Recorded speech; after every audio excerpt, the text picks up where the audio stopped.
Welcome back to another segment of Behind the Scenes of the Waltons. I'll be answering more of your questions in another segment of Ask Judy. If you are enjoying these, please do hit like and subscribe. As we are nearly into February, I wanted to remind you all once again that Mary Cami and I will be appearing at the Working Women's Show in St. Charles, Missouri, the St. Charles Convention Center, February 14 through 16. We've been posting on our Facebook pages if you want more information, or you can look it up on the Working Women's Show website. If you'd like to come out and see us, we will be there in person. We'll be doing meet and greets and speaking, and who knows what else we'll be doing, but we would love to see you there. This question is from Kurt Coltharp, who said, "Thanks for doing these as they take me way back to being a sixth grader. I know you can't respond to every comment, but I'm curious if the episode scenes were shot grouped as episodes, or if an entire season of kitchen episodes were shot, living room episodes, sawmill episodes, etc. I suspect that a lot of scenes were shot that way, but I can't fathom how actors keep up with the different themes and emotions, and would seem that one set of kitchen lines would get mixed up with another belonging to a different episode. On TV, it seemed quite conversational, but I'm guessing it took lots of work." Well, you're partially right. We would group scenes, but within a given episode. So sometimes we had two-part episodes that were shot as one episode. So that was about the longest we would work that way. But yes, within a given episode, either a 1 hour or 2 hour, we would shoot whatever scene, whatever set we were in. So if we were in the kitchen, we would shoot all of the kitchen scenes while we were in that set, but just for that episode. And then we might move into the living room and shoot all the living room scenes. And then when we went outside, all the mill scenes, all the front porch scenes. So it did work like that. And even within those scenes, they would not necessarily be in show order. So you might shoot a kitchen scene that was at the end of the episode, and then shoot one that was in the middle of the episode, and then one that was at the beginning and the end. So you might jump around like that. So it was really up to the actors, yes, to keep track of where your character was within the overall arc of that episode. So what you knew already, what you didn't know, the emotional arc of your character through that episode. So all of that, yeah, it was just keeping track of all of that. And every once in a while, something didn't play the way you would have liked if you had been able to build it like a play, where it just sort of, rolls on top of each other and builds throughout the course of the 2 hours. But, we do the best we can. And ideally, something you shoot later doesn't make you go, "Oh, shoot, now that I've played this scene, I wish I had done this." But, that does happen sometimes. And sometimes I look at an episode and go, "Oh, okay, maybe I would have played that differently." And sometimes the editing can change things, because for some reason they might decide to change the sequence of something in the edit, and then you have no control over changing how something would have played, because hopefully if they do something like that, it doesn't change the emotional arc of what your character was doing. But that's kind of how it worked. And then we'd go on to the next episode. I did work on one show one time where, but it was similar to doing like a 2-hour movie, because we shot 4 half-hour episodes where we shot all of these scenes in one set for all 4 of those episodes. But so I just learned that as if it were a movie or a play, and learned the whole thing so that I knew at any given point where I was within the whole arc of those 4 episodes. What's interesting to me is people that work on films or something, like when they were doing Lord of the Rings or something, where they shot, 3 movies kind of all at the same time. And so to know over the course of months and months and months to really keep track of which movie and which scene and what's happened. It's a lot of work to keep keep on top of. But that's part of what we do. It's part of our job as actors to do that. And you always had the director there, and you could reference things. And they also take a lot more time filming things, so you would have more time to sit and talk about where this was and what was going on, and really find what that particular episode was and scene was about. So I think that would probably help as well. This question is from Janae Shepard, who said, can you go through the process of creating an episode on the Waltons, writing, casting, shooting, editing, sound effects? I'm totally unfamiliar with TV production. I think it would be really interesting to know how long each of these steps take and when they happen before an episode aired. Well, it's sort of different in when you're doing a TV series, because things happen very fast and they sort of roll. John Dayton, who has come in, and Ralph Snensky, our director, we've talked about sort of some of the production side of things. They would have a week for pre-production before an episode, and then they would have a brief period of time for post-production after the filming. So with a TV series, it moves fast. The writing would have happened earlier because they need those scripts to be done and go through whatever layer of rewrites. So that process can vary as to how long it takes, how far out those scripts are written or are contracted to be written. So that would be one of the first things, all those meetings and those concepts being developed, and then the writer writes it, and then it'll go through whatever rewrite portions of the work need to be done. Once the script is completed, it will go to each of the department heads so that they can each start preparing for what their department needs to know. What is the construction, the building department going to need to build? What sets? What's the art department? What sets are they going to have to decorate? The costumer, what are there going to be any special costuming needs? The casting, get those actors cast so that the wardrobe department can get their wardrobe chosen. So all those types of things would start happening, and the sourcing of what was needed would happen. And then, and the director would get the script, and he would do his homework.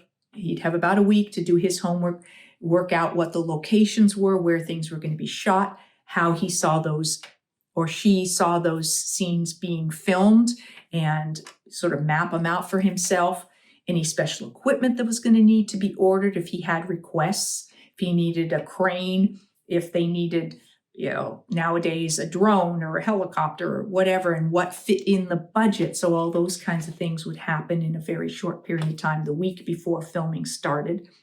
And then you'd get into filming. We had 6.5 days to film an episode. We shot Monday through Friday. So you get in there and you spend all day filming. And then you'd shoot 8 to 10 pages of script a day. Our scripts at that point in time were 58 to 60 pages. Nowadays, they might only be, 47, 48 pages. And then once that was completed, then the editing process would start.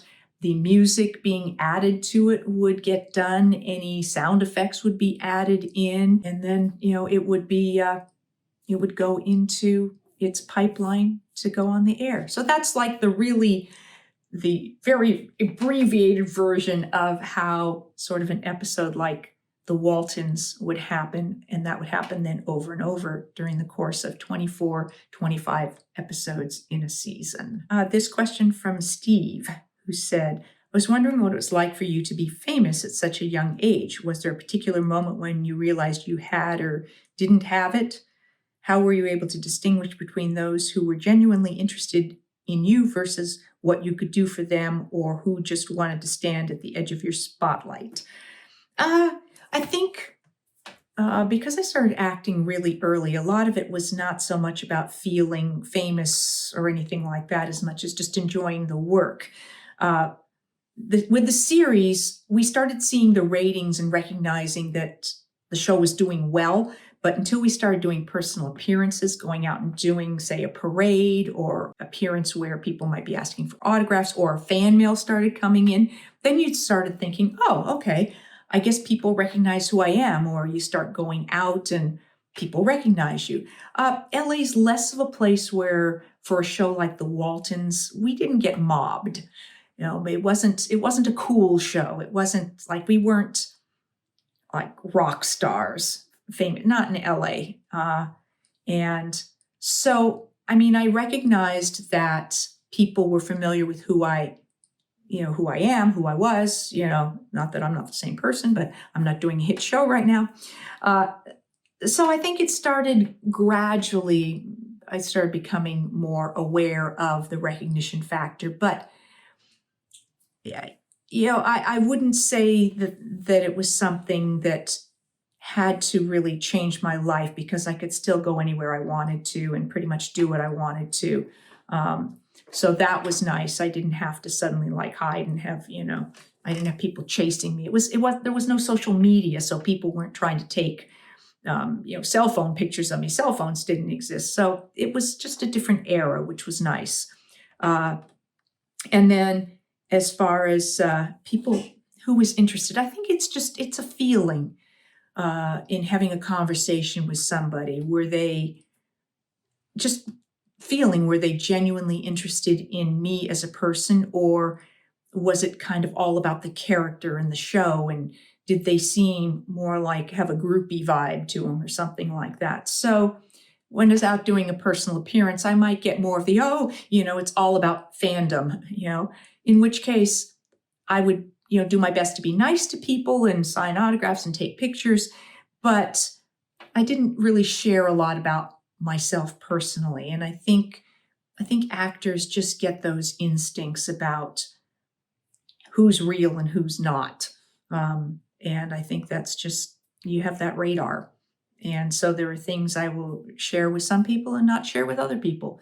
And it's just a little bit of a protective mechanism. It's just a reaction and a way to kind of keep your private life a little private. And as you may have noticed, even here, there's things I share and things I don't share. I try to keep my aspects of my personal life and my family separate, because they didn't sign up for this. So I feel like unless members of my family want to be in the spotlight, I don't bring them into it.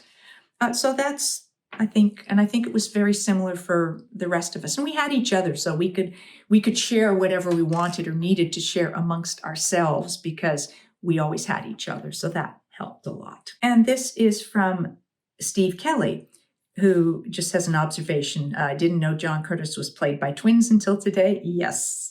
Pretty much all small children are played by twins, just because of the limitations on how many hours they can work. And just found out that Kurt Willard also appeared originally as Rex the pilot on the Wing Walker episode. Very true. That was a surprise to me, because I usually pick up on actors who play more than one character on one TV show or more.